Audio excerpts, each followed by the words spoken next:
skim through some of their main works. Uh, we just felt that it is good to know what's happening within mainstream architectural, or what we think is the main architectural practice primarily, also in the period that we will follow in the next next actually almost 2 months, right? Just as a recap again, so far this is what we've done, right? Last week we looked at the Black Mountain College, and if you remember, the surrealists were just before this, and we looked at all these different movements that were happening in the United States of America at that time, and we used the Black Mountain College to really talk about all these different trajectories of work. But also architecturally, what was happening in the star architectural world, in other words, were the big three, as they were, whether that's Le Corbusier had moved away from his white phase and was making these incredible new sorts of explorations within expressive sorts of architecture, whether that's the Rocham Chapel or the La Tourette Monastery. Mies van der Rohe was in America, and he was moving into making these really kind of stark, cuboidal, modernist skyscrapers. And of course, one of his most important later projects is the New National Gallery in Berlin, which is built in 1962, in the beginning of the 60s. Right? And you also have Frank Lloyd Wright, probably the most senior of the three, who designs one of his last works, which is the Guggenheim Museum in 1956. What we'll be doing actually is that we'll be looking at approximately the same kind of period from 1935 till around 1970, this entire period. And we'll be looking at the works of two of the kinds of, I guess you could call it later modernists. The work of Alvar Aalto, although Aalto's first works really start, in the 30s, right up to the 1960s. Actually 70s perhaps, yeah. And you have, Louis Kahn, whose work primarily is between the fifth is from this point to this point, right? Crown Hall needs to be removed because it's. Sorry, I have to make this edit, otherwise I'll forget. Yeah. So we'll start with Aalto because his work starts earlier. Okay, and the first project that we will be looking at is actually very closely related to the project that we are doing within your architectural design studio as well, and it is a project that happens in 1933 in it's called the Paimio Sanitarium. 1933, if you guys know, is again between the wars, so it is that period of high modernism, white modernism as they were, and these are two images of the building itself. And in this, in many ways, it represents actually Aalto's particular way of reading the modernist tradition. One of the important things that I find about Aalto's particular take on modernism is that he seems to very clearly be carefully concerned with the human body, its health, its scale, its sensuality. Unlike many of the other architects, like let's say, if you just pick Mies van der Rohe, or even Le Corbusier sometimes, who's primarily thinking about the diagram of the building, what seems to be Aalto's concern is to be able to make an architecture that literally is about the tangibility of the human body and its relationship with the architecture itself. In fact, he goes ahead to say that Paimio, which is this sanitarium, is a medical instrument, and he designed the building as purposefully as a scalpel. So it is very carefully designed for people who are sick with tuberculosis, who are coming to live here, and it was imagined at that point that tuberculosis can be cured with light, shadow, sunlight, that kind of thing. So he makes sure that in the cold northern sorts of context in which he is, he tries to create an architecture that can bring in as much sunlight and air to those who are ill, so that they can get cured faster. Of course, the kind of outside building as this kind of pure white, almost sanitized bar also helps in giving the impression that there is a sort of aesthetic, an aesthetic to the building itself. Another image of it. And what he does is that he's very careful about the way that the plan is organized based on climatic factors. Being in the northern sorts of hemisphere, and right at the top actually, it's very important that the southern light be pulled into the rooms where the patients are. So if you see the plan actually, I mean, this is north upwards, right? So all the patients' rooms are placed right at the southern bar. So the entire building is literally disaggregated into these different functions that are then kind of loosely connected together with these joints. So if you read the plan carefully, you realize that the southern bar is actually where all the rooms are. These are the dining halls and other administrative facilities that are like little objects that are put together. You come inside at the center, you have this canopy. This becomes the first joint of the circulation space. You run through here, you have a corridor that runs here for accessing the other rooms itself, but you have another joint here. So it's literally like these parts that have been assembled together. And what this allows Aalto to do is that it allows him to treat every one of these objects as different entities, and based on their particular purpose, he's able to kind of really play with the orientation of these buildings.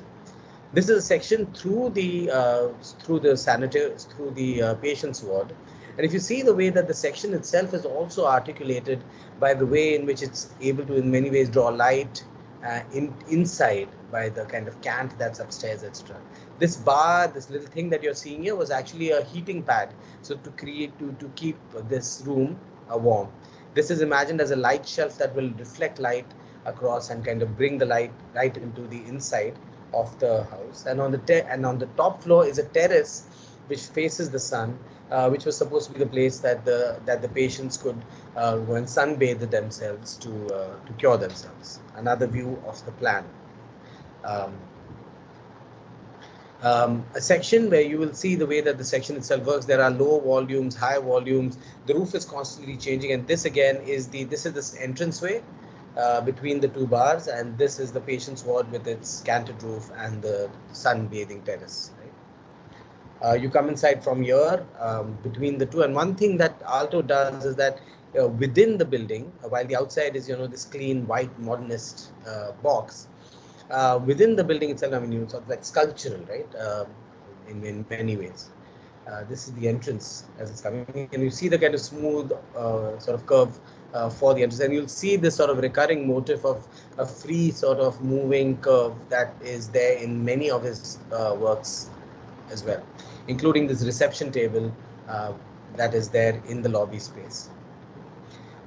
What he does within is that he starts using color as a way of making the space warmer, friendlier, sweeter for people, and the colors are bright, easy-going colors, while the outside continues to be this fairly white stark box. This is the roof terrace, the sun terrace, where people are sunbathing. You can see here all of them lying down, looking out at the sky and the horizon in the distance. Another view of the same thing. You're able to see the way that the roof line goes back so that sun can be brought in. A contemporary view of the same space. But there was a particular amount of, an incredible amount of detail that is paid to the actual design of the rooms themselves. Most of the rooms were like these. Two people were lived in them. I told you again about the radiant heat that came from the upper panel. But what's interesting is, of course, the way in which the wash basins were designed themselves. I'll show them to you a little later on. This is the room. You can see the light shelf here that is meant to reflect light. This is the heating pad above. The two beds and a table at the center. And there was an attempt to make sure that there are no kind of sharp corners, because it was felt that the sanitarium needed to be easy to clean. So if you look at the detail that's there, where the window is, this is the older window, the older design of the window rather, that existed. And if you see the later and the way that is built, you see the way that the floor itself curves upward so that the floor is easy to clean for people. The same thing was even with the cupboards. So the cupboards never met the ground. The cupboards used to hang up above the ground so that one could find it easy to clean below. These are the wash basins themselves, and the wash basins were designed in such a way that it did not splash. It was a noiseless wash basin was imagined. So this is a drawing from the Aalto archive that really talks about the design of the wash basin itself. So a great deal of detail, attention is paid to the way that the building itself is detailed out. This at the center is a spittoon, because a person is coughing, and they both could use, and once you cough in it, because it was felt that no one should be touching to clean that spittoon. It had one of those flush valves, so you could flush the kind of what you're spitting out into the. One of the things that I've not spent too much focus on, but one of the things that is incredible about Aalto and his wife's firm is that the attention that was paid at the details of furniture. Some extraordinary Furniture details of bent plywood have been developed by them, exquisite stuff.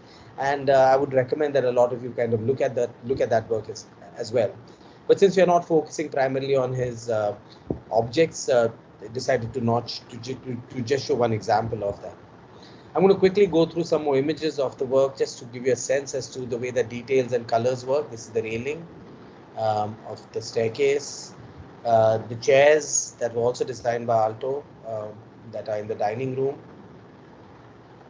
Light fittings, door handles. These door handles were designed in a particular way so that a doctor's coat wouldn't get stuck in it when a person is moving.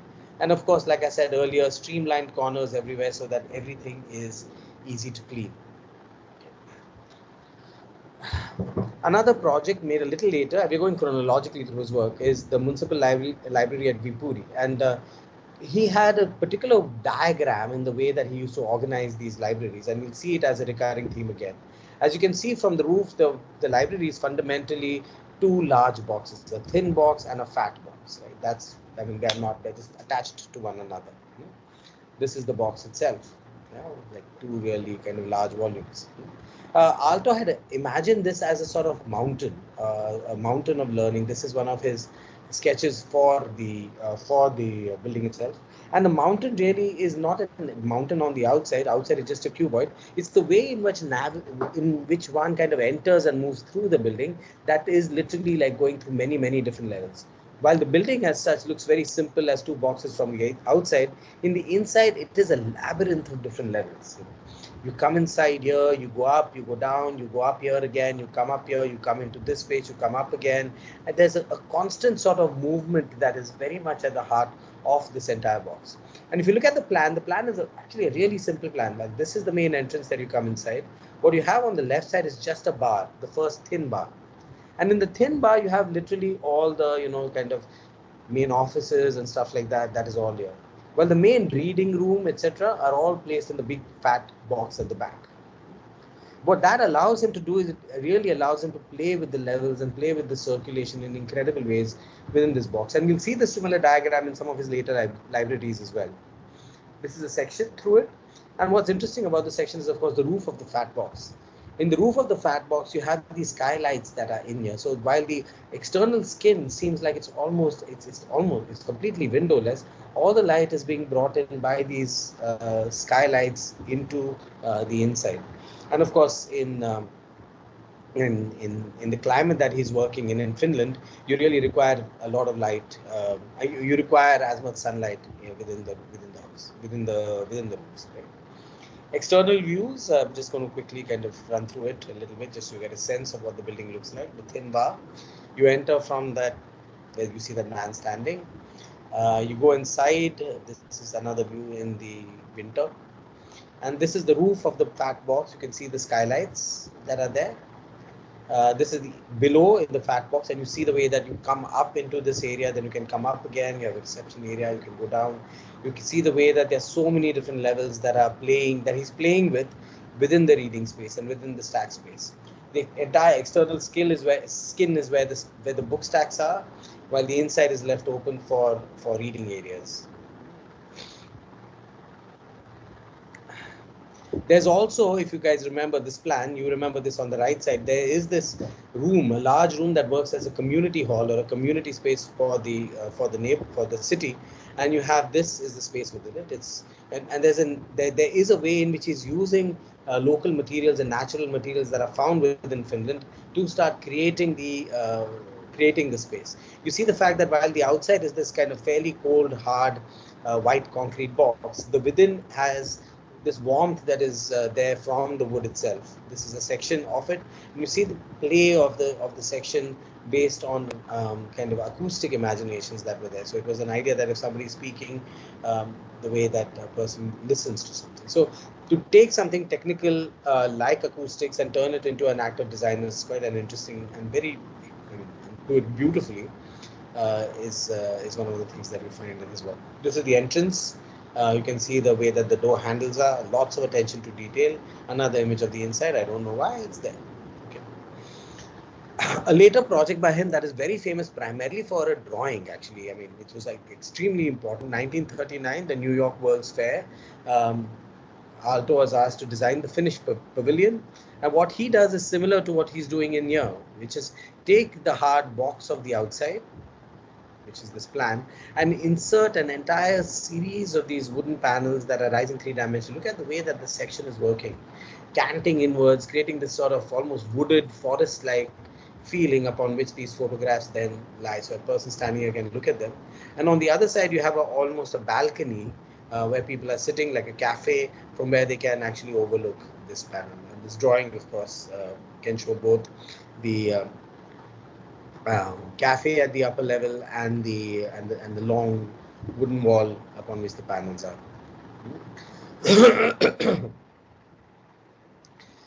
Villa Maiera, I don't know how to pronounce that, is the next house, is the next work we'll be looking at. It's a house. And in this house, if you think about the way that it's been designed, you see the fact that there is no sense of kind of an overall order or a diagram, pretty much like Le Corbusier would have. There's a sort of simplicity to the diagram, or simplicity to the form of the building itself. Instead, here you have like almost a collage of different materials and forms that are coming together to form the building itself. Whether that's this grey stone, the glass with its louvers, this wooden railing, this kind of pergola that's here, the white concrete at the back, and this canopy that's projecting out. So there's a sort of informal, as if the house has grown over time. This is the plan itself. The view that you saw was taken from here. And you see the way that even the plan is organized. This kind of really beautiful, strange canopy that signals where the entrance is, and you're drawn inside the house over here. You come inside. This is the main dining space, a living space that kind of floats outwards. The entire building is actually like almost a courtyard building, right? With a pool right at the other end, and you have the stair that takes you up. Again, if you look at it again, you'll look at if you squint your eyes, you'll see a similar diagram where you see the service spaces kind of tucked at the back as a bar, and you see this lived spaces kind of projecting out that are enveloping this courtyard. This is the upper level where you come up and you have 3 bedrooms that are there on top. Yeah. You see the elevation again, where you see the different materials and different forms collide. The way that the windows also are constantly playing with the facade really. A volumetric of the building itself. A plan again, and I like this plan because of the fact that it shows you all the different materials that he was using on the floor as well. So there's a way in which there's very self-conscious use of the textures of materials across the whole building. Villa Maiera, just some quick images again through the building. This is looking from the living room at the bedroom on the other side. There's turf at the upper level, so the entire upper level is green. Another internal view. You see the fact that these furniture pieces are almost everyday ordinary furniture pieces. They are rugs thrown over. There is a sort of everyday life casualness that is part of Aalto's work, a softness compared to, let's say, the work of Mies van der Rohe's I don't know, Farnsworth House, or for that matter Villa Savoye. There's also an evocation of the woods, of the forest within the building, in the way that he designs these railings. This is definitely nothing like form follows function, as this kind of classic modernist imagination.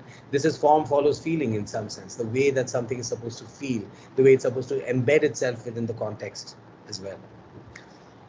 External view again, the pool with the roof, which is covered with turf.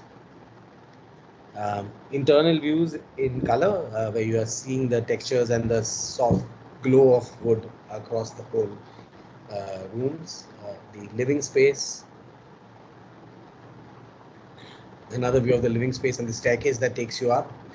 Look at the way that the first step has its own form and the rest kind of continues through. So it in many ways signifies acha yahan se shuru karo aap upar jana. The fact that all the space, all the columns where you can, the places that you can touch the column are covered with this wooden, with this sort of bamboo. I don't know what material that is, matte. It feels warm to the touch. Another view of the inside. Yeah.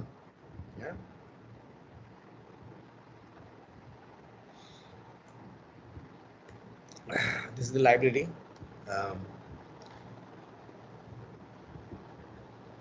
And the dining area that you saw in the plan.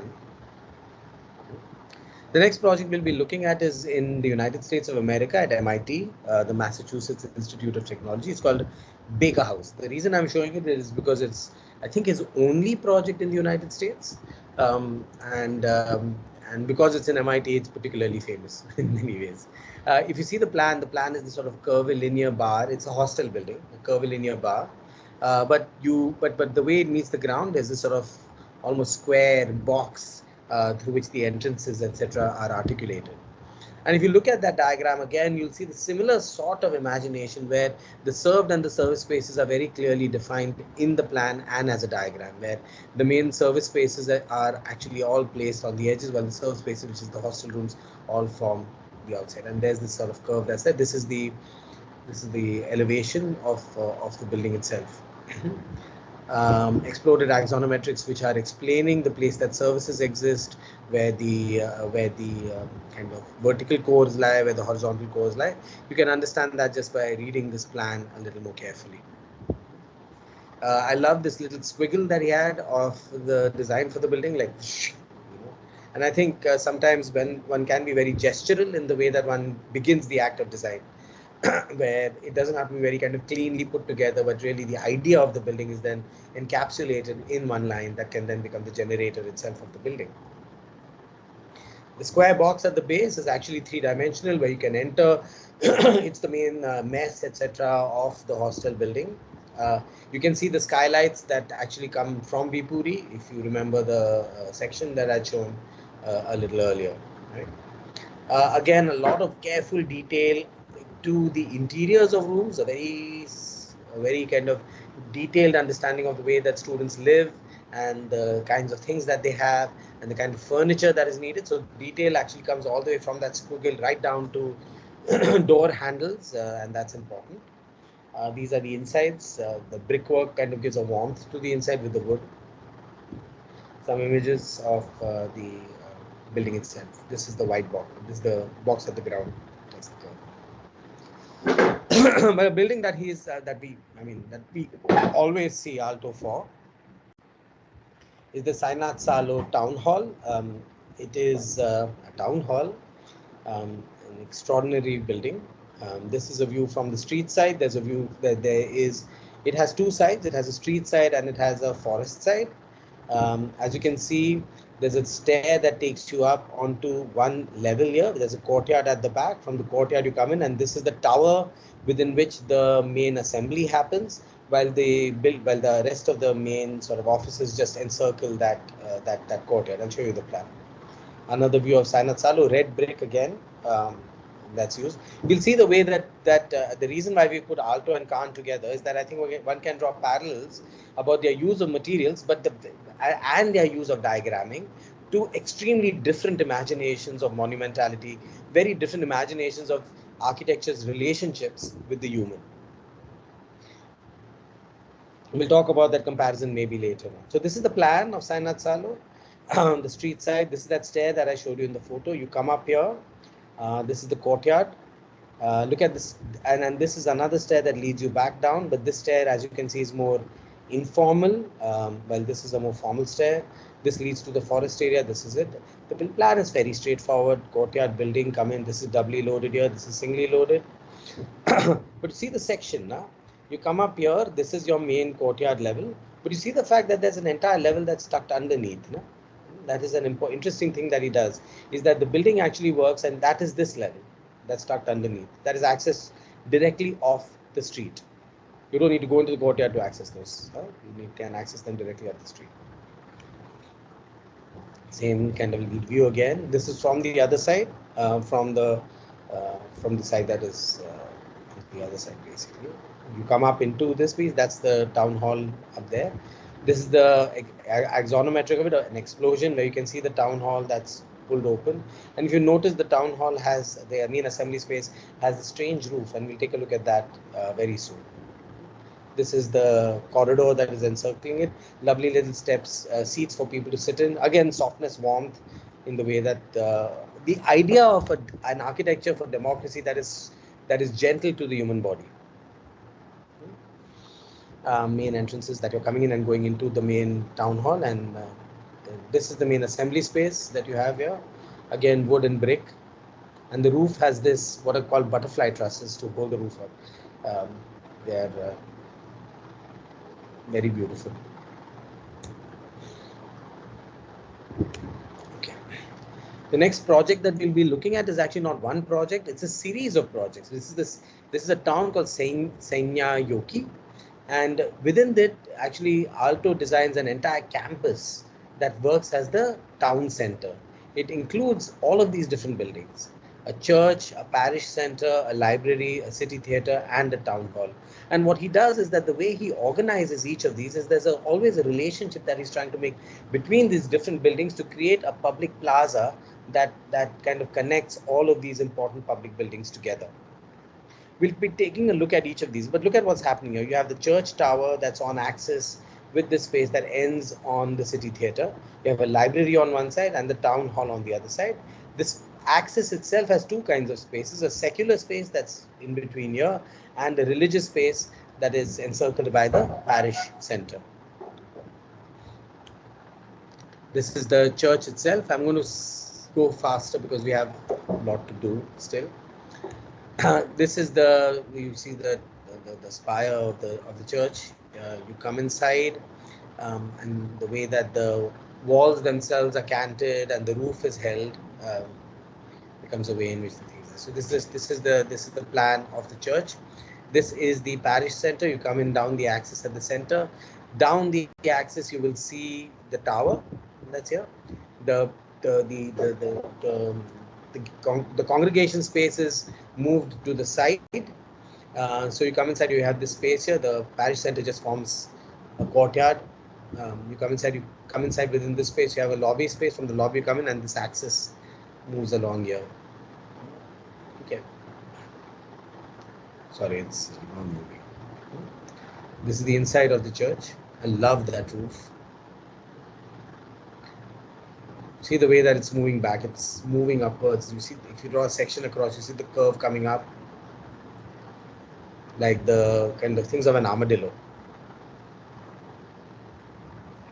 This is when you turn back the choir at the upper level. This is the axis from the main. You see the from the secular center that comes up, and you can see the axis of you can see the church spire, the church tower rather. On the other side, there is the town hall. This is the town hall on the right side, as it were, of the axis. And the town hall is also an interesting building because it has actually a soft side, which is enclosing this. Towards the inside, it is softer. Towards the outside, it's harder. So the L that you found in Sainatsalo is kind of repeated here, but it's while in Sainatsalo, it's almost a completely enclosed courtyard. In this side, it's only 3 sides. And what he does is this: on the inside, he creates a series of these terraces, soft terraces, lawn terraces that kind of takes you up and takes you into this space. So there's a generosity of movement as it's when you're coming in here. Well, at the ground level from the other side, you see the fact that it's actually fairly straightforward. There is no articulation of that edge here. There's some shops, etc., that you can access at the lower level from the outside. This is another view. You see the entrance to the main town hall here, and this is the street side kind of edge. Walking up into the main town hall. On the other side is the library, and the library, in many ways, if you think about Vipuri, follows a similar sort of imagination in some ways. If you look at the plan, you have the bar, where all the main services and admin, etc., happens, and then you have a reading room. While in the reading room in Vipuri was like a fat box. In Seinäjoki, he starts to really play around with the curves, play around with the form itself. Right? Okay. And this is the section. Again, you see the kind of bar is really flat and low, but the section of the reading room again has those kind of really crazy multiple levels that he's playing with. A level up here, a level down there, a level here, these levels within which things are happening. And you have this gorgeous sort of mad roof, and light is coming in at the upper level. These are a few images of the outside. You can see the tower on the other side. This is the inside, the reading space and the stacks. You see the light coming in and the way that the section itself is articulated. And now images of the reading room. Yeah. Well, on the outside, the building is, you know, like this. Very dabba, as they say. Last Alto project before we move to Cannes is probably one of his last big works. He did too much work, actually. This is the Finlandia Hall. The only reason I'm showing it to you is that because he by this time is iconic of Finland. They're very proud of him. So the main concert hall is designed by Alvar Aalto, and in it again you'll see a similar sort of imagination where there's a expressive volume for the primary gathering space, while the rest of the stuff really forms just plain modernist block within which, inside of which, there are many interesting sectional issues that happen. Plan is the plan. And why I'm showing you this is because it's, you know, he was so famous that it was actually part of a on the stamp. Okay, so I can't go through it in great detail, but I would recommend that you take a look at it. It's a quite a spectacular building too. Compare this with the Berlin Philharmonic that we saw while we were looking at Hans Scharoun's expressionist architecture last semester. Yeah. So I'm going to now kind of move across this as the final image and then move to. So this is what we saw actually from Paimio all the way up to Finlandia. I think the guy has come, so just hold on.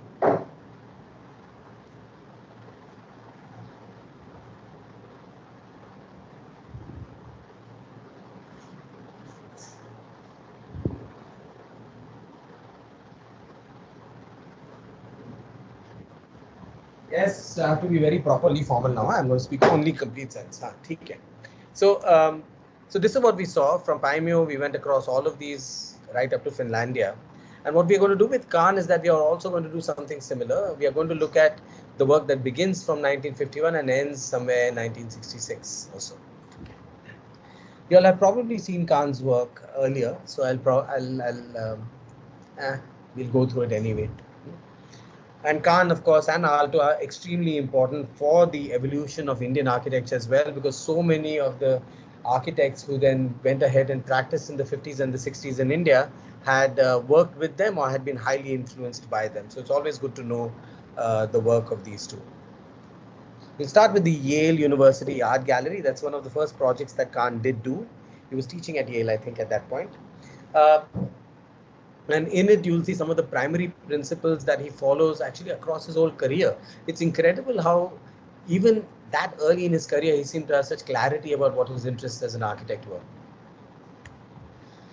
It's actually an extension to an old building. And this is the way that the new building at Kensington attaches itself to the old building. We'll see that in a little more detail soon. This is the joint, and I love that joint, which is kind of leaves between the old and the new a little kind of sliver of glass, picks up the material kind of texture and quality of the older building and kind of runs across to the other side. It's and matches the height. There's a sort of respect, but not an undue imitation of the earlier architecture. We'll see other architects later on in the way that they attach things to new buildings, especially Robert Venturi, and see the way that they also play with that relationship too. But this is the plan, and this on your right side is the older building. This little, and there's a joint that he creates between his intervention and the older building. And what you'll see is that there is definitely a careful attention to proportioning everything based on the module of something, right?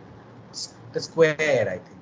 Because you have this square, you have this square, I think it's 4 squares, and within which he takes an area and puts it aside. Now, what's interesting about this, of course, is that idea of the served and the service spaces. This is something that you'll find in Cannes' work as a recurring motif very often. Is there will always be a space that he'll set aside where the services, which is toilets, staircases, lifts, will all be kind of held together so that he can release the other area as lift space. Go back to the Aalto plan and you'll see a similar sort of imagination in the design of, let's say, the Vipuri library. Look at the plan, right? You come inside from this side, you have these are the 2 main spaces. All the services are packed up here right at the center, in the central kind of void. And there is an expressive way in which even the services have been put together, like the staircase, for example, that is put inside a drum that is inside a volume. let's see a few images of the building, and you have the structural grid that holds up the entire building that is also allowed to express itself within the internal space. This is the entrance when you're coming in, and you see this is the gallery itself. You see the grid, the structural grid being exposed. This is the entrance that you're seeing on the left side. More images of the inside as well. Yeah. This is the drum and the staircase that's caught between the drum, and if you look up, you see the like a geometry that is very much part of the way that he expresses himself. It would be good to kind of compare this kind of imagination of architecture and its relationship with the human body with that of Alvar Aalto. Well, Aalto seems to be, in a sense, a humanist at a sort of romantic level, where he's interested in the way people are moving, touching, feeling things. Kahn wants to inspire us towards the sublime, towards the unknown. There is a way in which light, shadow are being used for us to connect with something that is beyond what we feel. While with Aalto, you find this attention towards what you're feeling very, very strong. I'm showing you a few projects merely because one should know that they did the work in it. So just going through Kahn's kinds of thing. This is a project that he did in 1952. It's a conceptual project, which is for a tower in Philadelphia. The reason I'm showing this to you because it seems like a three-dimensional elaboration of this structural grid within a three-dimensional nature, because you're able to see the way that this entire thing, this entire tower is supposed to rise up. Again, here you see the fact that he's moving the staircase outside as within the drum, and the tower then is separate from it. These are more images of that city tower project of 1952. And the city of Philadelphia was also the place that he tried to put together plans for what the city should be about. And even in this, his imagination of the city as a fortress, the city as something that needs to be protected from things. You see that sort of recurring theme that runs, that this interest in I guess you could call it formal entities, is very much part of even his drawings of Philadelphia, especially if you look at the way he draws the city center, which is made up of these monumental objects that are meant to inspire us to be better. And I find this idea of inspiration for a democracy to also be a powerful thing within Kahn's work, in a very different mode than, let's say, Sainath Salo, which is also built within the democratic realm. More drawings by Kahn. And you can see the way that the objects are working, including the City Tower project. Right? One of his most famous projects is actually one of his smallest, and actually it's a very, very humble project. It's called the Trenton Bath House. And if you see it, it's really, if you think about Charles Correa's, what's that project, the Sabarmati Ashram, you'll see a very similar imagination where a simple square module with a pitched roof is taken as a recurring motif that can then, that repeats itself. But in this case, it's just 4 of these that come together to form, to make a space around a central open space. Extremely simple, but again, you're served and service, and that these columns that are here, which are holding up the roof, are the places that most of the services are housed, while these then are left completely open. You see that this is the Trenton Bathhouse plan. This is the place that it is, and this is the bathhouse spaces, etc. But the more interesting one is, of course, this one. You see the central space with that large kind of circular cutout in the ground. An external view, again, absolutely no views on the outside, completely inward looking. It is, after all, a bathhouse. Within, the way that the roof sits on those columns, he lifts it off, so you're getting light coming in at the upper level. You see it again in this image here, while he exposes all the structural members of the roof itself and keeps a skylight at the center through which light comes in.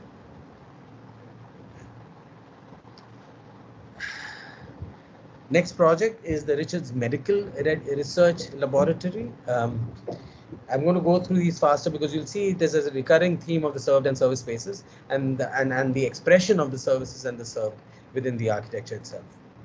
The Richards Medical Laboratories, here you see it, there are these towers that are all held up upon these columns. You'll see it in the plan.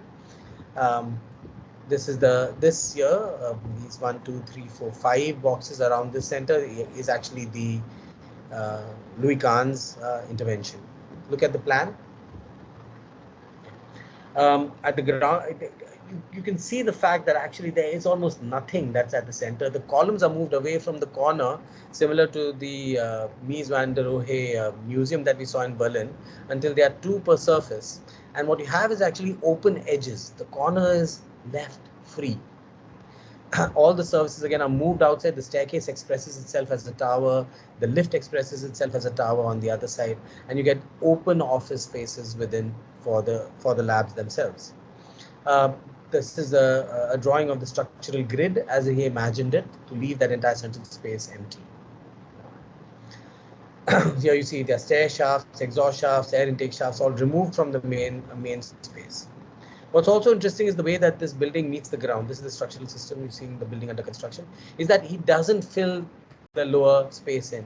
So actually what happens is that these towers meet the ground, and you can enter the towers from almost anywhere from the ground. You see this is completely khula from the corners. Okay.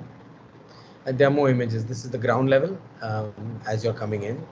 And at the upper level, these are the laboratories. And because the corners don't have columns, you have these glass corners that allow you to see fairly, more openly into the other offices themselves.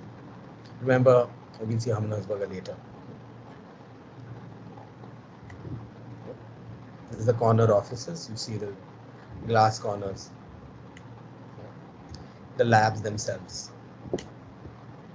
This is the labs from the outside. Just thought we'll also look at a little house, because we can compare that to the Villa Iria by Alvar Aalto.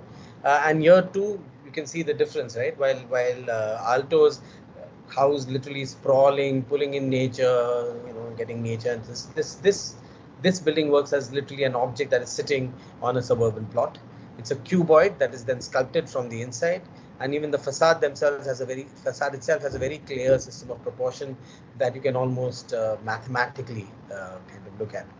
This is the plan of the building. Again, served and service spaces. You see the fireplace, etc., all held within the service block, toilets, kitchen, etc. There's another little block here which works as the entranceway and the place where the stair is. That divides it into two different kinds of units of living.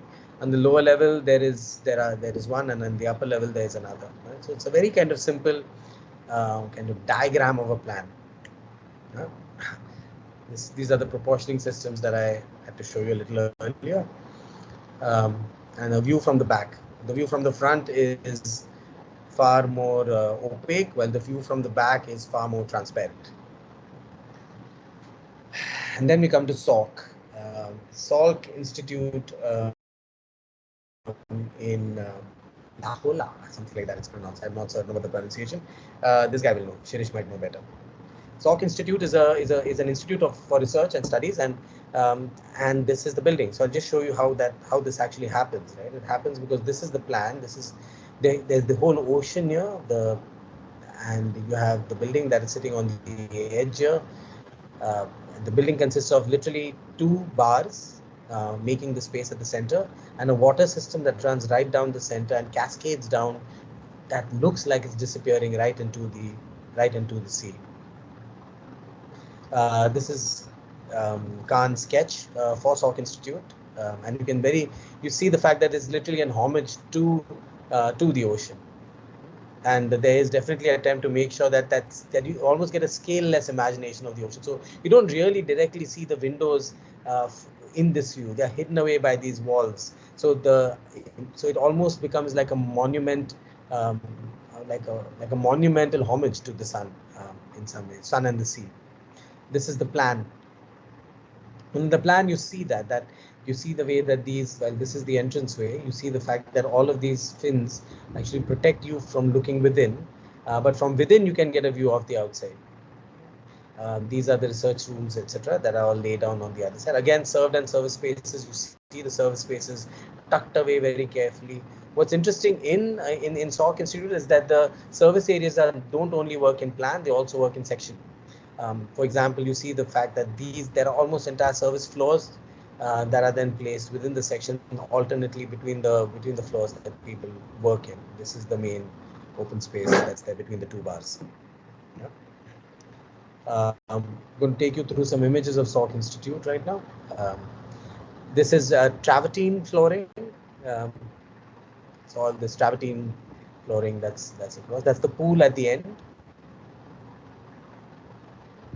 Look at the way that the materials themselves work: travertine flooring, concrete walls, and these, inset wooden panels that are showing you the surface of the room, and also the window is then inset within that surface.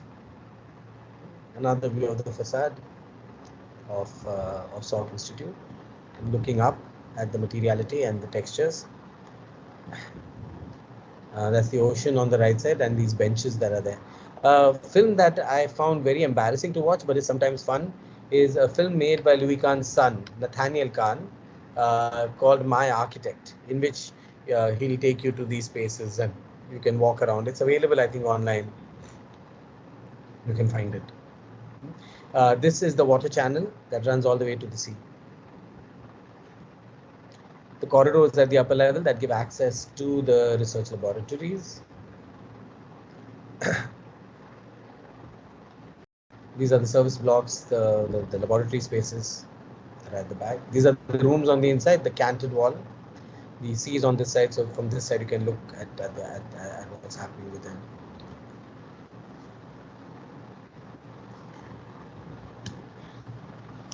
Now to India. The Sarabhais, I think, right, Shirish? The Sarabhais are rich kind of mill owners, also intellectuals and interested in modernity. You remember Geeta Sarabhai, we spoke about her last week when we were talking about her relationship with John Cage and how John Cage was introduced to Indian classical music through Geeta Sarabhai.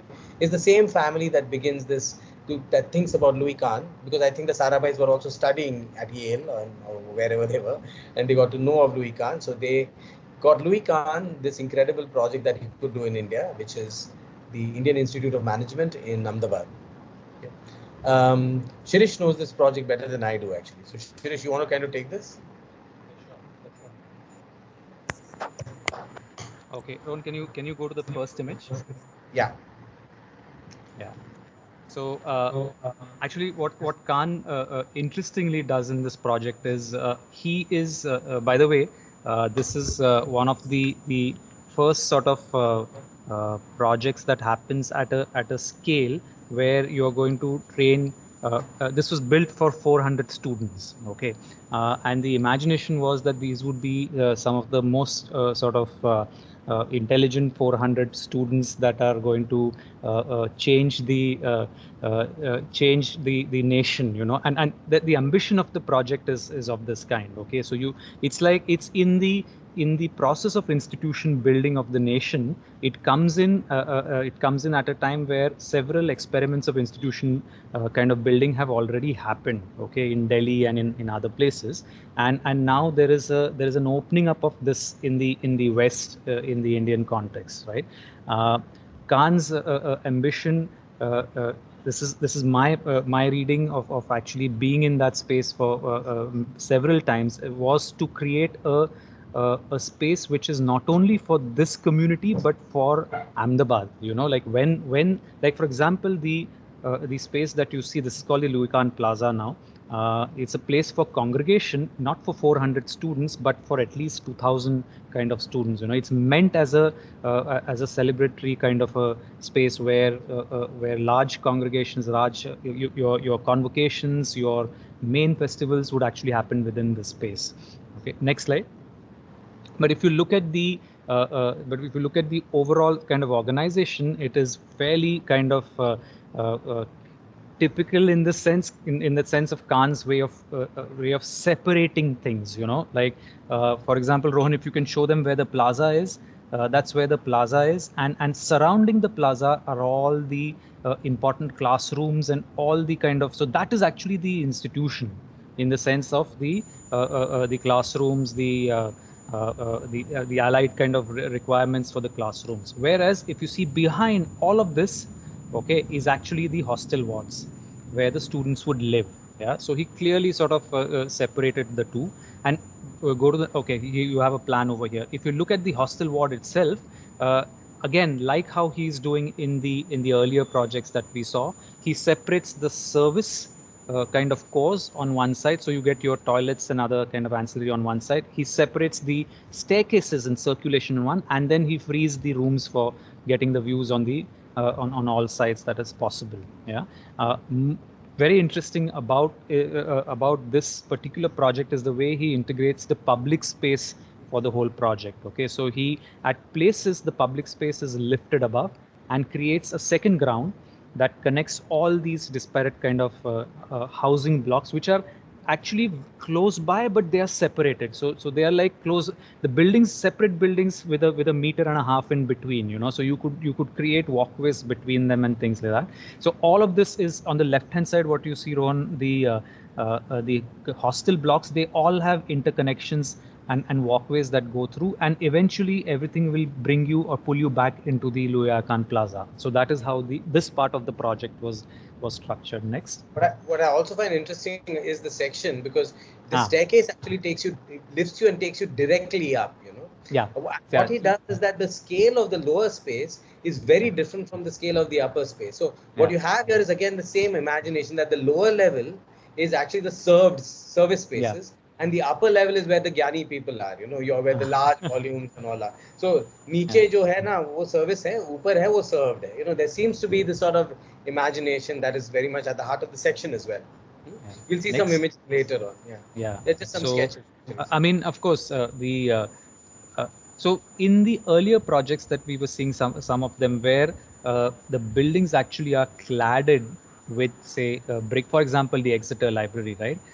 The buildings actually are cladded, whereas here in Ahmedabad, I think Khan discovers that there is the ability to actually build solid walls in brick, you know, and large scale kilns were actually set up. Brick was sort of manufactured. The arches were created on site. They were tested. Okay, so the entire exercise of building with labor. With the kind of labor that we had was actually experimented in this particular case. Next. Next, yeah, this is that staircase that Rohan was talking about. So what you see on the left hand side is actually the main kind of a ground that collects people from the road. Okay, that's where you will have your cycle parking stands. You will have all of those are scattered around this ground, and from here you actually get this grand staircase that lifts you up and puts you on the upper kind of a plane, from where you can actually see the entire. When you enter in, you can see the entire Loya Khan Plaza on one side, and then you have the corridors that we saw. Yeah, exactly. That staircase will drop you here on this place, and then it'll give you access to the side corridors. Yeah. Next. Yeah, these are just some of the images of the sort of elevations, the treatment to hold the flat arches together. Okay, the kind of extensive, I mean, brick arches of this scale required certain kind of tension kind of components, which were then done in RCC and so on and so forth. Next. This is the lower level. The lower level corridors that actually, and of course in this particular building, unlike the Milonas, where the building actually behaves like a cooling box, you know, like it's like when you are inside the Milonas, you're in like a desert cooler. Here Khan does the same thing, but he does it with thickness of material. Okay, so what he's doing is he's creating a shaded space before you enter into the classroom spaces. Though actually the classroom spaces are very cool, you know, even in the hottest summers. Next. Yeah, so this is the entire kind of corridor journey. This actually also becomes, when the place is active with students, it becomes the main kind of space, or the street really. The street is actually in these corridors. Next. Now just some general images, Shirish. General images. There is actually on the right, you have an image of the back alley which connects. So just go to the next image. Yeah. So what he does, yeah, you do. Okay. So what he does is that between the main building and the hostel blocks, there are places which are actually like these back alleys. Okay.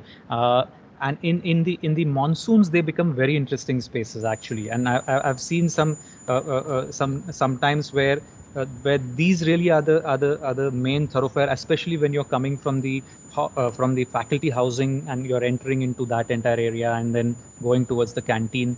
I think that part is not there in the plan. So the project also came up incrementally in many ways, you know. So first the main building and the hostels were built, then the faculty housing was added, then the entire canteen wing was added, then the Ravi Mathai Center was added later. So the project was a kind of a continuous project of development. Yeah. I mean, I don't need to explain. We don't need to explain, but yeah, there's nothing to explain.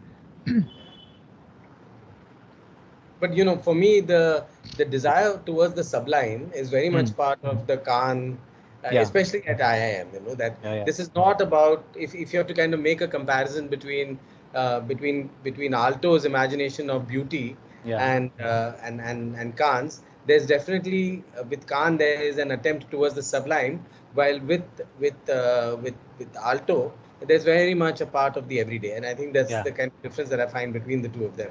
Yeah, I have not, Ron, I have not been to any Aalto building, but from the images and the plans at least that we see, it seems that you're right. Aalto is concerned with the body and its comfort, you know, much more than Khan is, you know. Like Khan's concern is actually like, for example, that space is not meant for that girl to sit over there and work, right? Not at all. Not designed for it. What Aalto would do is Aalto would make sure that the exactly of that would follow her body. You know, that's what he would do. Yeah. Yeah. Go back, Ron. One more image. Go back to that image where the girl was.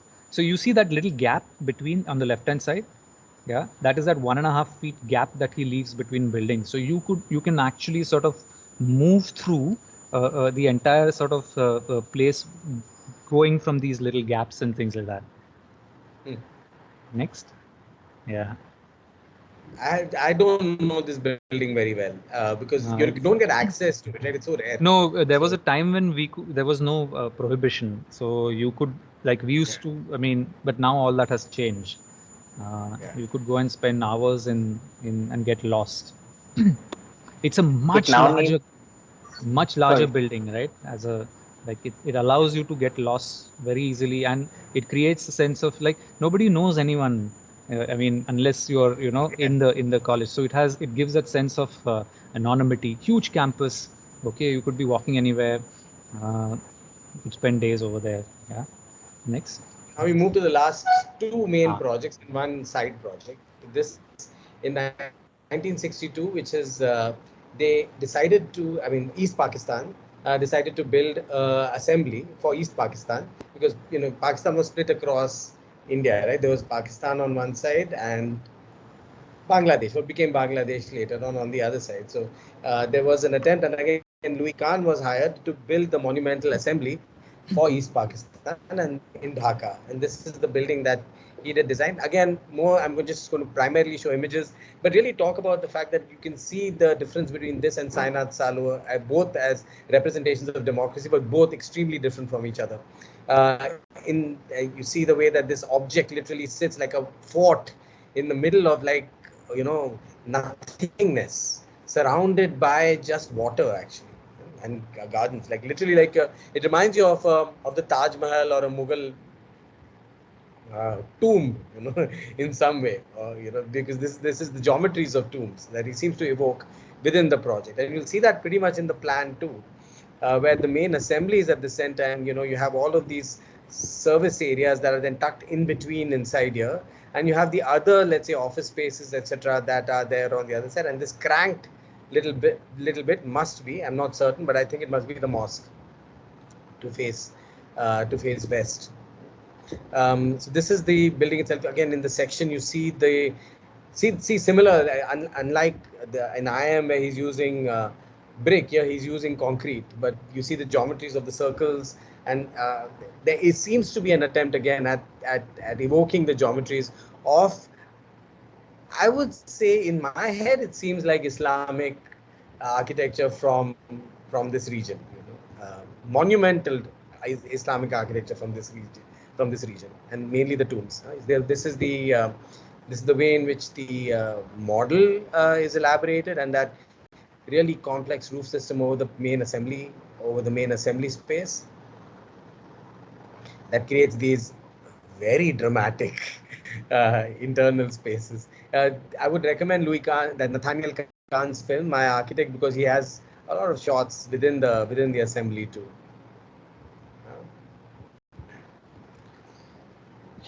This is the mosque. Look at the way that he kind of like literally slices spheres actually out of the square, because if you see the way that this entire arc is moved out, it is like nikal raha hai, it's almost like scooping things, playing with things, like these large volumes of space are being used as if they are pieces of clay. That sort of this is the main assembly hall. A project that I find interesting because of the way that it's kind of works is this one. I just love the way it's kind of imagined, where there's this fairly straightforward courtyard building on the outside. It's a monastery of sorts, a Dominican mother house they call it, and within that there's this assembly of Louis Kahn objects that are all playing with each other, and how I mean, in some sense, the way that Shirish was talking, the space in between. Accidental spaces in between. The accidental spaces in between are objects. It is not the other way around, right? And that becomes the way in which this works. And he plays with, of course, the forms and the volumes within it. It reminds you a little bit of the way that he was imagining a city center in his project for Philadelphia, where each object has its own unique identity, and the space in between is literally a space from which you can appreciate those objects. But here's a building that I have always wanted to visit, but I have never visited, and I find the plan very, very interesting. Is the Exeter Library. Shirish, have you been to the Exeter? No, I have not. No. No. Again, it seems like just this big fat volume from the outside, made in brick, but these planes do not meet, so he leaves the corner open. Okay. Look at the way that the proportions of the windows change. Here again, it's low and small. They become bigger, and until at the top, it's actually only a frame. So you get this square proportion that's there. You see another image of the same thing. You can literally see through it. You enter from a corner, I think. No, actually, I have to see where you enter from. Right? This is the facade of the building. We'll go inside. But the main space within is this one, the main reading space that's here, right? All held inside that box. What's interesting is the plan. And again, let's discuss the served and service spaces. You see that this is the ground level here at this level, at 1. Okay. What is 5? Periodical back number. So at the ground level, again, there's only services. Below ground is more services in this case, right? What happens as soon as you come in, you're directly lifted off to the first level. So the first thing that you actually experience is that monumental 3-dimensional space with those huge circles that are there. After that, again, the first level works as an, like in the Kahn IIM, the first level works as actually a public realm, because over here you have current periodicals and you have card catalogs. So this is the actual main public realm, which is on the first level. It's not on the ground level. And then from here you have a stair that then takes you up to the upper level. Now let's look at this section a little again, depending on the edge of the section. You have this, which is the ground level, the low arcade. Here you have a double height, and here you have that double height divided into 2 floors that each have different windows. Now, if I come up into this area, you see what's he doing? He's removing the central floor and he's moving it backwards. So you get a double height along the window. And over here, then you're getting these kind of tight spaces that are sandwiched within. So you have these tight spaces sandwiched within, and you have double heighted spaces that are then towards the window. And again, when you go to the top, you have a little seat that's here, and you have a roof on top to complete the frame. We'll see what that means when we kind of look at the images. But let's very quickly look at the plan as well. So you come in, this is the ground floor plan. You come inside from here, you're immediately lifted off into the upper level. This is the first primary kind of living space, the first floor plan. From here, in the squares at the edges are the services and the toilets. Again, served service, right? The structural system is also within the same. So this entire space is now left empty. You see the way that materials change now. The concrete forms almost an internal skin here that works structurally, while the external skin is all brick. Now, if you look at the result of that in the project, it's quite an interesting thing. This is the building itself as it's. You see the 4 skins that are moved out of brick, and you see the central concrete core that is inserting literally into the heart of the building. Then you have actually this. You can see in the section. Actually, I should have shown it in this section. It's a little better. What he does is that this entire double height, he then breaks up along the window into small little niches for people to read in. So little nooks are made. Suddenly this large monumental building, it literally hugs you in the place that you want to read. And this skin is another wooden skin against the brick skin. So there is the way in which he's evoking the textures and the and I guess the feeling, as it were, of these different materials to create different moods within which one is one moves in this building. Yeah. You see the kind of central concrete thing, wooden skins that are then inserted within there. This is the double lights, and over here is the other reading nooks. Central concrete volume, that concrete kind of circles, and you have the wooden kind of stacked spaces that are there within it. And these are the windows where you're looking at. This is that double height. You see the fact that he's enwrapping the place of reading with wood. And he's pulling down a light right from the top so that it just hangs over the space of reading. So he's literally enclosing you so that you and your relationship with your book are close. There are also little windows at your eye level that you can look out of, right? So there is that you can close also, otherwise the glare of the light will be too much. So there's a great deal of attention at the detail, and I think this is one of the places that I find that there's a little bit of Aalto here. This and Rohan in the small houses that he does, Khan's the Ashrik house and the other house is where he is very sensitive to the body and its needs, you know. Yeah. Last project is one of his later projects, which is 1966, the Kimbell Art Museum. It's as you can see, it's actually a series of parallel vaults. Okay. Just like that just goes like that, just like that's the diagram of the building. This is the inside of that lovely sketch, so I kept it. But the plan of it is actually this, which is strange because you see the walls are all there here, and the inside actually is a place where the walls actually removes the space in between. So it's literally beginning from the upper and niche ke jo walls are that are supporting the walls, he's removing them and turning them into columns. So he's able to collapse different grids to make larger spaces within. And sometimes he just leaves the wall completely empty and open as well. This is, and the joints between the walls are always like, there's always a joint that's there, that is a flat roof that's between them. You can see that here. See? And how that translates into this building is that these are he changes the flooring, of course, within each of these. Sometimes he inserts entire services systems within that joint too. This is the Kimbell Art Museum. Again, works with the section. Again, you don't necessarily see it from the outside. But what's most important about the Kimbell Art Museum is that skylight. And I think it's interesting to compare his skylights with Aalto's skylights. His skylights are directional. They're like moving along the center, like that. Aalto's are creating a uniform sort of space within, you know, I say. Love that little crack between the vault and the building. Yeah. These are sketches by him, and you'll see the really elaborate design of that skylight, where they are reflectors, so you don't get direct light in.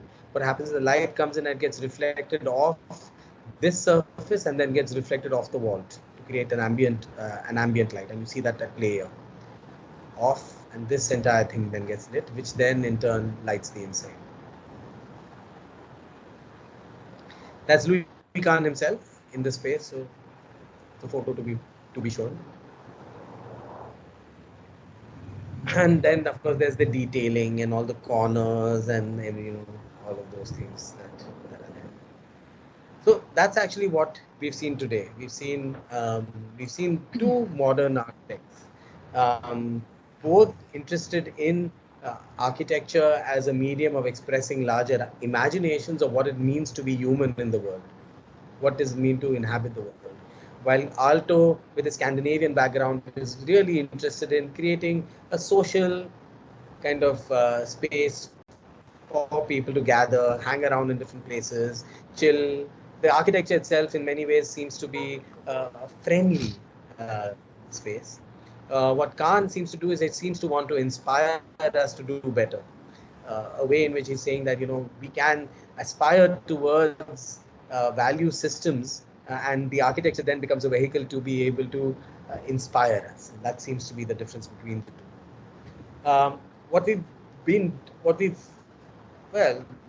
What we'll be doing now, I mean, this is what we have here, right? So what you have is this upper level I'll talk about next time. What you have is actually the entire journey from Villa Mairea to Finlandia Hall of Alvar Aalto.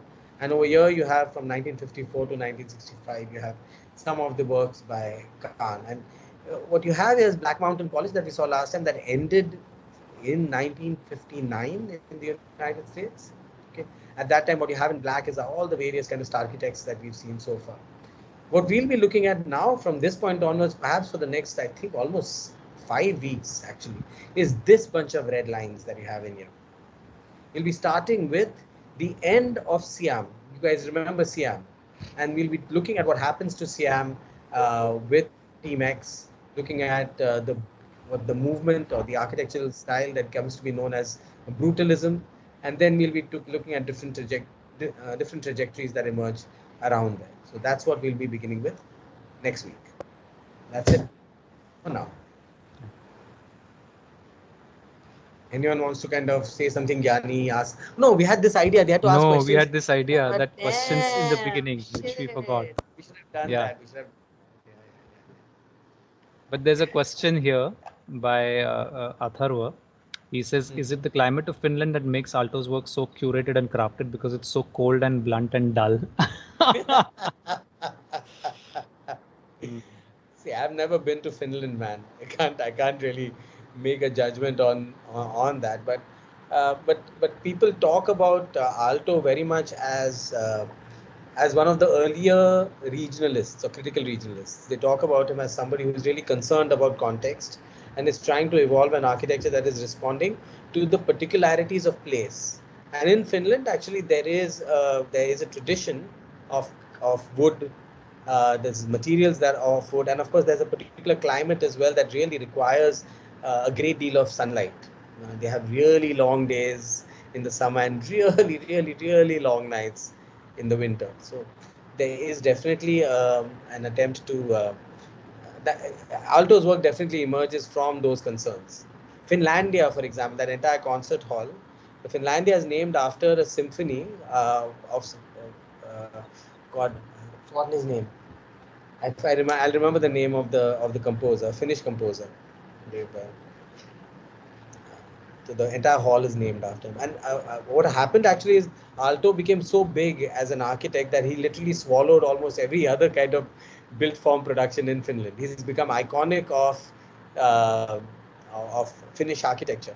So there was a book I read in the preparation for this, which was on architecture in Finland, and it always starts off with that to say that, first thing it'll say is that, listen, okay, all of you people, Aalto is not Finnish architecture. Okay, Finnish architecture is much more. It's like, yeah, okay. But finally, I made a presentation on Aalto only. Na? Like that. You see Sunil, he's with his camera, he's kind of zooming in and out of you guys. Hi, Sunil. Yeah. So, Shravan is asking. We can swap campuses with IIM. Really? and live in Ahmedabad, Shravan, seriously. I definitely don't want to living in Ahmedabad is the only All downside. doesn't Otherwise, exist. Okay. all up. Shravan, it's all yours. Go live there. Hey, Actually, no, Shravan, I this have is to type it again. Shravan has agreed to give you one of those Zoom interviews. Huh? I'll give you his number. Shravan, you might have to send me your number. I don't think I have your number. I'll just Ambika is send you a saying message. something. I think I have yours. Yeah. Yeah, Ambika, where are the chajjas? It's so true. Where are the chajjas? The walls are so deep, na? Yeah. The walls are so deep. Although, by the way, I had a teacher who used to use IIM to teach us construction, and basically he would bring every week faults in IIM, and that's how we learn construction in the first and the second year every week. Yeah. But yeah, but it's a fascinating place. I mean, also the way the brick, it's true, it gives the brick scales you, right? The scale is much higher in terms of, but the brick allows you to break down that scale. Imagine something like this, which by the way new IIM does, where it's concrete, which is this kind of a planar surface, although fragmented, but it becomes scaleless. The brick allows to modulate the scale to some degree. Yeah. Yeah.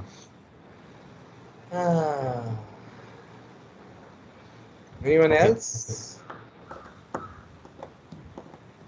Let's Ron. Let's next time. Let's begin with some Q&A, and then Let's begin with for both Black Mountain as well as this. Let's as well as this. let's just Yeah. feel some questions before we get into the breakdown of Siam. Yeah. Okay. I Hey, think we sent in questions for last time. What was? Too tired now. Okay, let's do the questions. Shravan, okay. Sunil's asking for a favor, so I'm also asking for a favor. Okay. As many people who can put your cameras on, just please put your cameras on.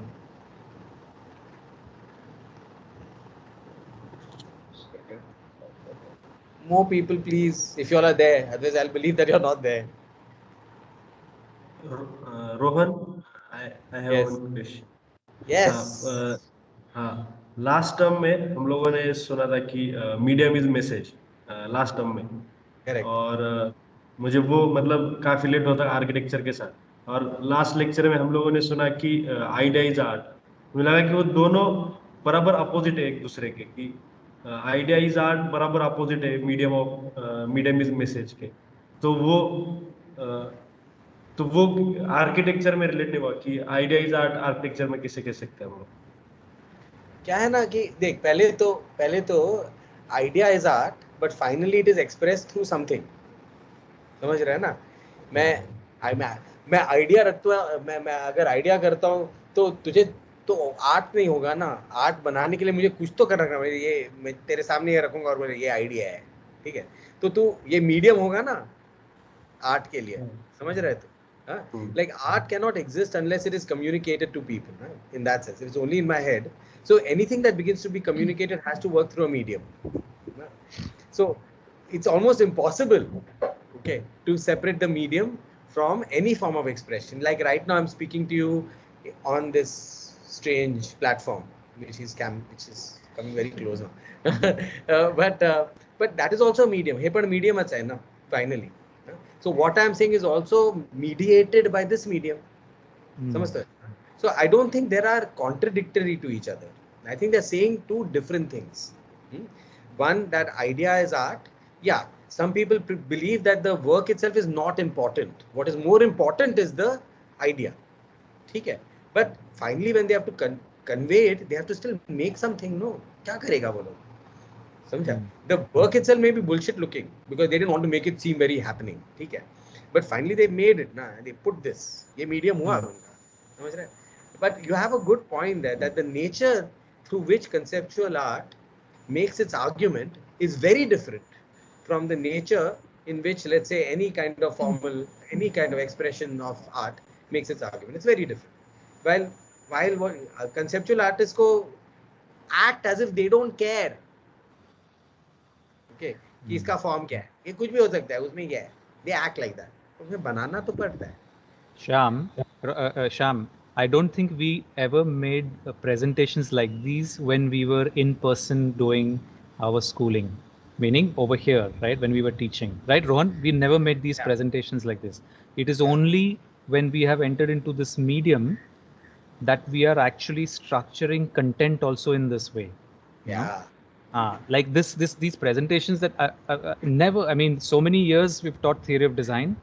Okay, we have probably discussed many things which are talked about over here, but we never made presentations like these. This is the first. This is since last year is when we realized that in order for us to sort of like, because that's the medium, right, over here, like how can we reach you guys in this medium within the stipulated period of time without exhausting you guys? Okay, I mean, you require, the content has to be completely structured now. Yeah. So and that changes how you read things also. So and we are aware of it actually. We have often spoken about it also, that what do we lose and gain both in this change of medium. I mean, I must say I enjoyed making these presentations because Yeah. I also learned a lot while doing this. I made connections across things, Yeah. which I wasn't able to do when I was in physically present. So mediums, when you change medium, sometimes even the way that you learn things, even sometimes by the change of medium. Like now we have given you that booklet banana. हमने क्या दिया तुम लोग इस AD में? We've told you, we've given you the medium. Right? We've given you a medium. Now, in the way you use the medium is completely up to you. The medium can be used in any way to make the argument that you want to. We've only said that booklet or not. Now, in the way that you make your booklets, you can learn a lot about your own self and the argument that you're making about your project. But Shyam, and Ambika is responding to Shyam, where she's saying that Shyam's question reminds me of her issues with House 6. Very true. Very, very true, actually. Shyam, it's Ambika, you want to explain that to the class? How there's a similarity between House 6 and... I think I spent the weekend reading about House 6, and just the sort of thing that inspired Peter Eisenman and this attack of paper architecture and cardboard architecture. And this was his, one of his first forays into construction. And he was building a vacation house for this couple. And it felt like he wasn't really focusing on the program or the client. He was basically experimenting, creating these sort of planes, figuring out what his inspirations are with Frank Lloyd Wright, or the use of primary colors, highlighting the concepts of architectural elements such as staircases that have no practical purpose, forcing a couple to have two twin beds that are separated by a leaking skylight, or a column layout that disrupts their morning breakfast routine. So yeah, I feel like that was one of the issues I had with the house. You're absolutely right, because like Shyam said, the concept was more important than the medium through which it was expressed. I mean, the House 6 was actually meant never to be built. It was only meant to be a drawing. I mean, he made a series of drawings, and then when it gets built, he uses the built form and the medium of architecture to be able to talk about an idea, and that is where that failure happens, or where that actually, I mean, he doesn't particularly care. The argument for him is more important than whatever you do with it. And I think that is the same thing that Shyam is also saying. And Shyam, you are absolutely right. It's sometimes we do that. I think especially when people are talking about ideology, concepts, and they talk about architecture, sometimes they think that the concept dictates the architecture. But sometimes the architecture itself, acts of living, moving, material itself can begin to create new ideas also. So there's always this relationship between the idea and making. The idea is an abstract imagination. The making exists in reality, and not one defines the other. Both are always working with each other. Sometimes when you're making, you get ideas. Sometimes you have an idea and then you make. They are always working with each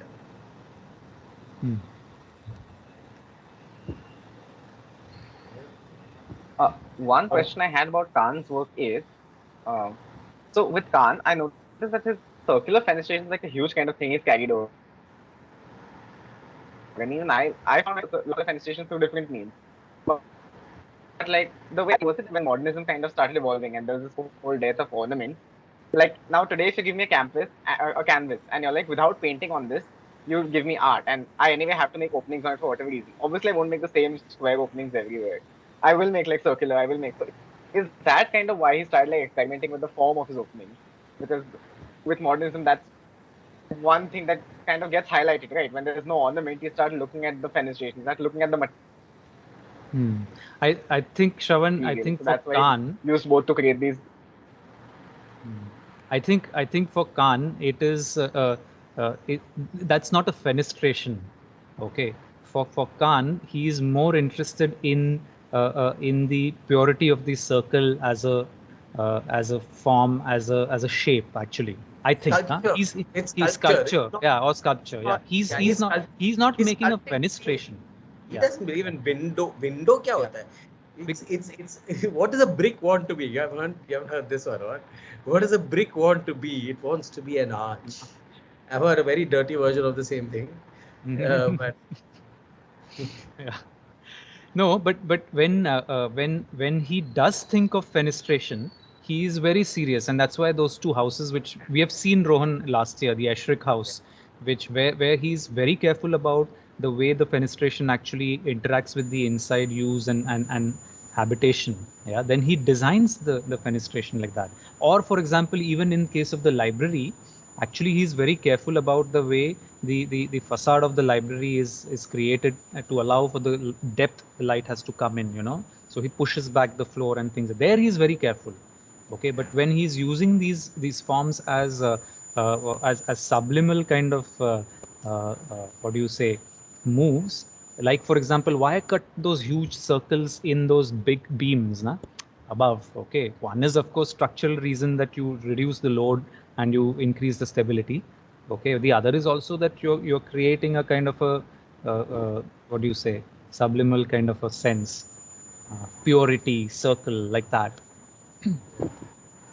just to let you guys know, I mean, that I think it's important to see architecture now. I mean, and read the plans and read the sections, but also read it through what you think the architect is trying to achieve, not in terms of what they're saying only, but what read the building itself having its own identity, as if, you know, the building is talking.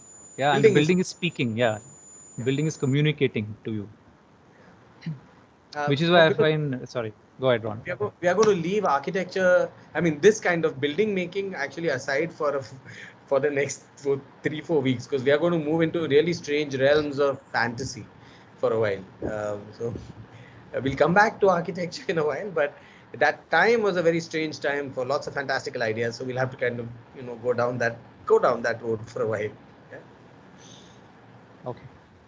Shirish, you were saying something before. No, I was saying, responding to Deep's question, he says, I feel in some structures can't really build fortified attacking structures, while Alto is more towards defending and blunt structures. Like he's reading those buildings for what they are communicating, which is nice to start doing that.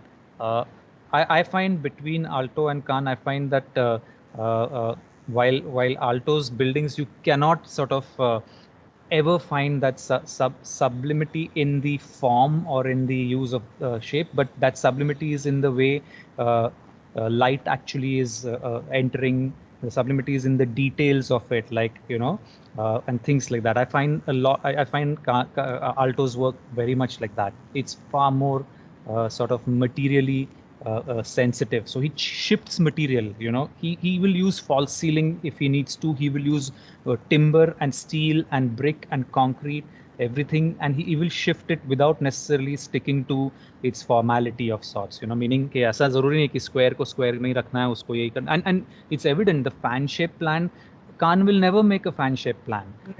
Corbusier will never do the fan shape plan. Okay, like who does that? Who does rooms which are like this? You know, like trapezoidal. Please, we are modern architects, right?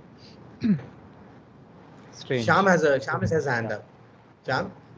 हाँ, एक ये था कि हम लोग जब ये वाले मूवमेंट पढ़ रहे थे ना, सरलिस्ट आडा वगैरह, वहाँ पे तो उस मूवमेंट में भी आर्किटेक्ट थे. तो अगर कोई आर्टिस्ट है ना, तो वो खुद के लिए पेंटिंग बना रहा है, खुद का उसका एक कैनवास है, तो वो ठीक है.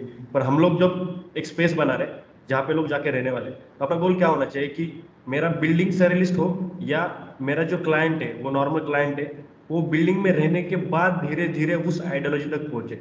मतलब हम लोग एक स्टेप जूम आउट करके, हम लोग ना कि खुद सरलिस्ट बन के डिजाइन कर रहे हैं, हम लोग ऐसे डिजाइन कर कि हम सरलिस्ट के लिए डिजाइन कर रहे हैं. मतलब एक स्टेप जूम आउट करके ऐसा, मतलब. Shyam, I think correct hai. There are many ways in which one can approach architecture and theory of architecture. This theory of architecture is not a course that will tell you how the formula for correct building. Is not going to be that kind of course. ठीक है, ये ऐसे नहीं, इस course में हम ये नहीं बताएंगे आपको कि अगर आप ये करोगे तो करेक्ट है, अगर आप वो करोगे तो खराब है. हम ये करेंगे इस कोर्स में कि बताएंगे कि कल्चरल हमारे पास्ट 150 years में okay, what have the concerns been for people who are working within the arts and culture? उनका concerns क्या था?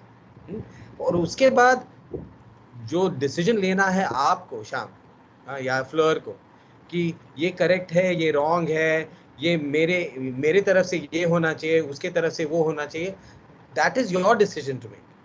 I will not tell you that decision, and I will not. We may have an argument about it. I'll be like, nahi, Sham, aisa nahi hai. But I will not say that you are wrong or I am right. What we are trying to do is not tell you these are the formulas through which architects happen. We can say that architecture has happened because of all of these ideas. People have thought that they are doing great work. Now we'll sit back and say, yaar, acha hai, aise kya? Dekhenge how it is. So you're absolutely right. Keep thinking about it. Keep thinking about this relationship between the idea of the dream and Fleur and Fleur's plan. I read Fleur and I said Fleur. Okay, the idea of the dream and its relationship with architecture. I think those are very important things to kind of constantly keep in mind. I think it's great. You're right to some degree, Fleur. Yeah. The way Khan actually is able to get the human skill in the house, Corbusier also does that. Okay, it's not that he's not able to. I mean, his houses are also examples. But no, my favorite is the Sarabhai house. The Sarabhai house, yeah. The Sarabhai house. Yeah. I think his later work is very much even his earlier work. I mean, Villa Savoy is actually a really kind of pleasant place to be. It's a little cold. I mean, it's not as touchy-feely as let's say Alvar Aalto, but it's quite like it's got something. Scale is nice. It's interesting to go to these spaces. It's almost impossible to communicate the way that a Corbusier space feels like. You know, whether that's the Weissenhof Estates home that he had done or Villa Savoy. There's something similar about them, but I cannot communicate it to you with ease. It's a little difficult. One of the best ways to learn architecture is actually travel. So go now, travel, go everywhere. When we are allowed. Nowadays you can travel on the internet also. So I mean, I said like just go see things everywhere, read things. It'll be nice. We done for today? We're done for today. Yeah. Okay, 1 second. I need to ask, Sham, would you be willing to kind of speak to Sunil? Yes.